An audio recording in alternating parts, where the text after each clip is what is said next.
IFM News. IFM News. IFM News. Lokal.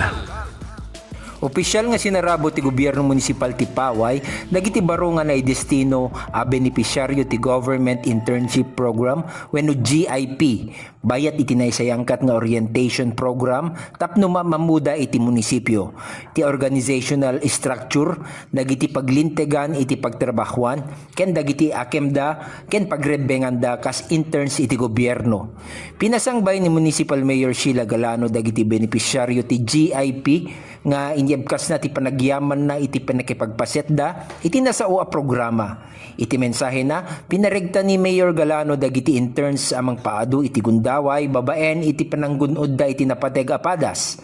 Iti trabaho panangpatanor iti profesional a paglaingan ken paningiyabrasa kadagiti pagalagadan ti kinatarnaw disiplina panagsungbat ken serbisyo publiko.